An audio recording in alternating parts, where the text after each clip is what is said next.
scheduled for one 8-minute round.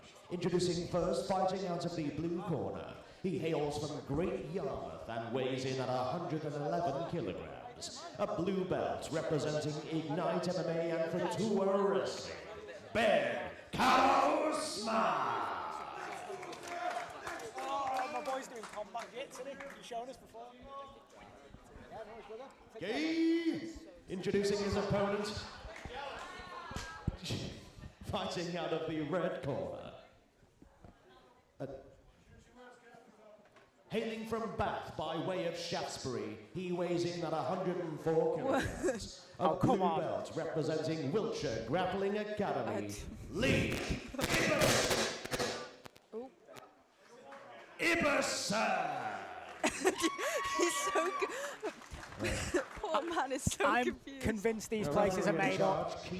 Wet Wang and Shaftesbury, they're definitely made up places. The Wet Wang was definitely a joke. It's a real place. Is it? It really is. That's wild.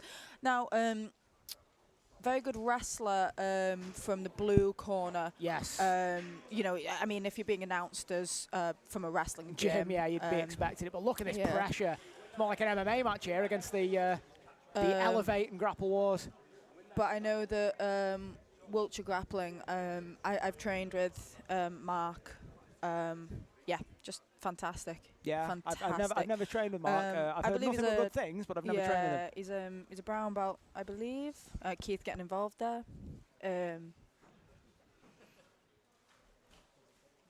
Yeah, looks to be quite active himself, Mark, when he's not coaching. Yeah. Or injured. I know he's had a couple of knee injuries lately. I'm loving the Marcelo Garcia Jiu-Jitsu rash guard. Marcelo's the best to ever do it. Oh, he's going to look for that sort of little Maylock again there. I keep saying Maylock. That's how I would refer to it. Oh, beautiful. Again, I don't think either of these gentlemen are going to want a guard pull, are they? Seen so many foot sweeps today, aren't we? Or attempts at foot sweeps as well. The sort of the meta of stand-up grappling at the minute. Foot sweeps and... slide bys. Yeah. And then we're seeing a lot of north-south as well when it hits the ground.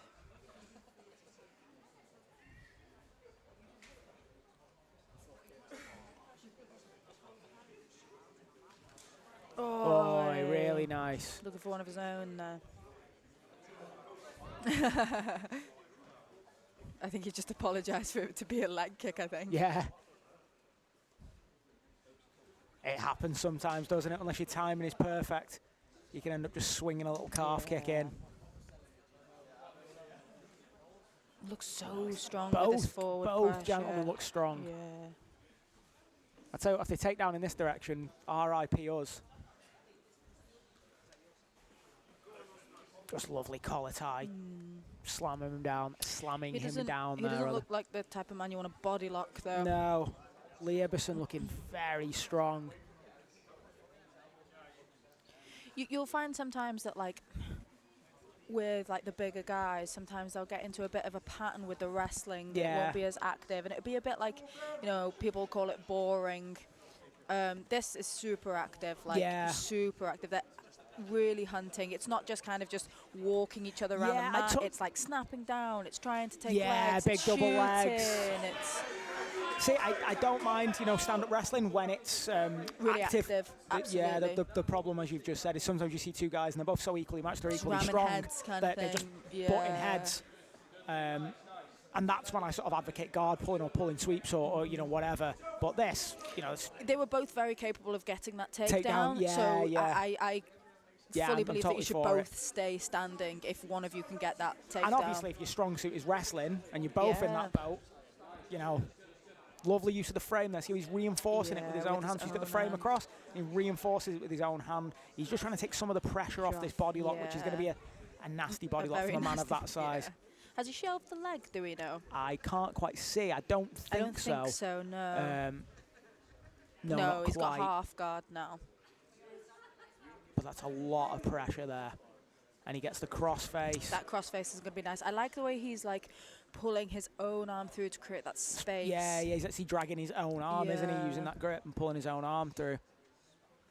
Again, not where you want to get stuck. No. He kissed him on the cheek. Oh. Oof. I That's don't know what that was. 4 minutes. Was that the floor? That was someone's head disconnecting, that, I think.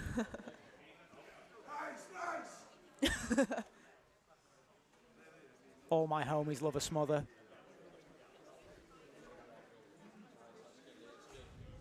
Really active. We could probably reset them in half guard. Not now, he's gone for Kimura, but we could probably reset them in the half guard body lock here, I imagine, bring them to the middle. I'm just concerned about the commentary desk. Yeah, I'm saying that like it's the best ref's decision. I'm also concerned for my safety over here. He was on his side. Don't allow him to be flat. Yeah, that's better.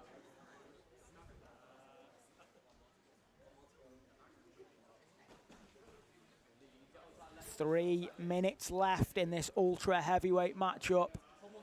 And then we'll be taking a short break before we return with our main card. Oh, is he trying to wrist lock? We've seen a couple of attempts of that. I've never seen a completed wrist lock on a local show, so might be time for a first. Oh, that's going to be a lot of pressure. That's not very nice at all, is it? Let's be honest. Calling for him to step over to the mount there. Oh, and he pulls up on his knee there. If he can get to his knees, maybe. Yeah, it's what it's actually doing, though. Even if he's not got anything else, it's making it hard for him to drive forward, pressure in, which obviously with an opponent of that size, anything you can do to take some pressure off is a win. He's caught that hard. He's very good at regaining his half guard. Is lovely. Absolutely. He's very active from there with like Kimuras. I love half guard. Yeah, I never used to. I used to hate it. It took me a long, long time to appreciate half guard.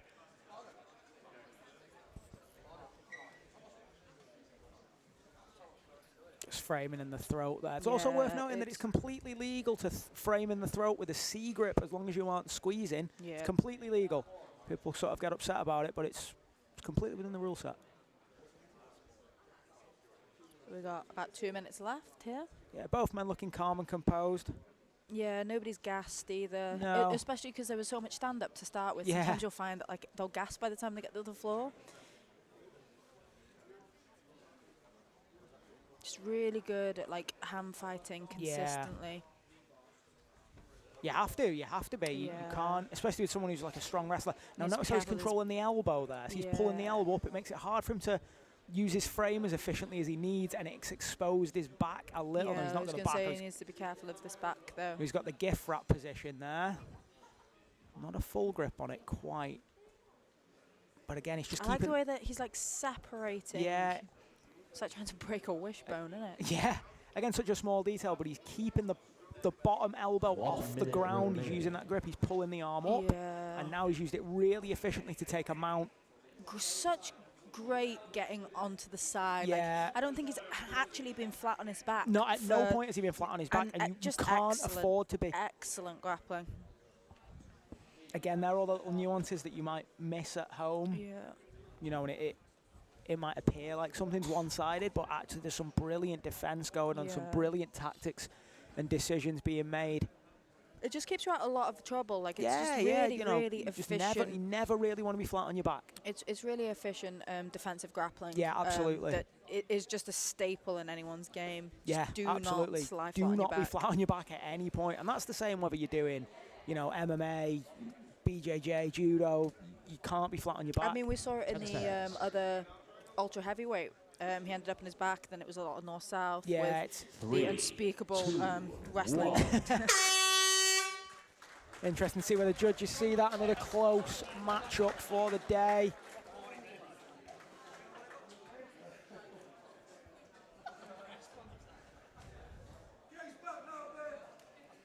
Get his back now. That's Ricky Walsh. You can hear there. He's still not dressed, you know, guys. No, yeah, it's yeah.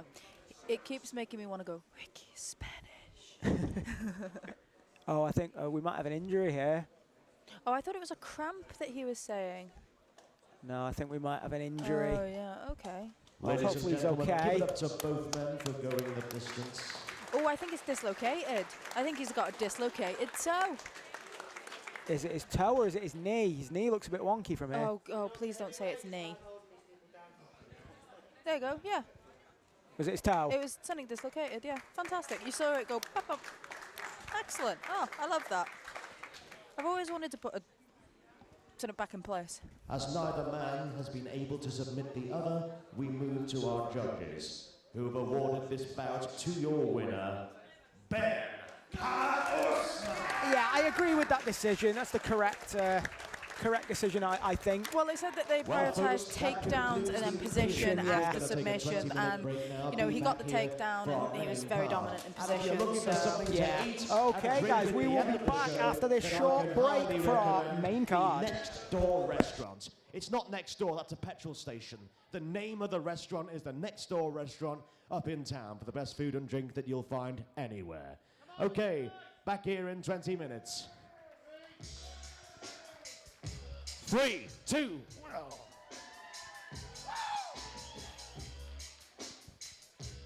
Ben Karaosman and Leigh Ibberson, ladies and gentlemen.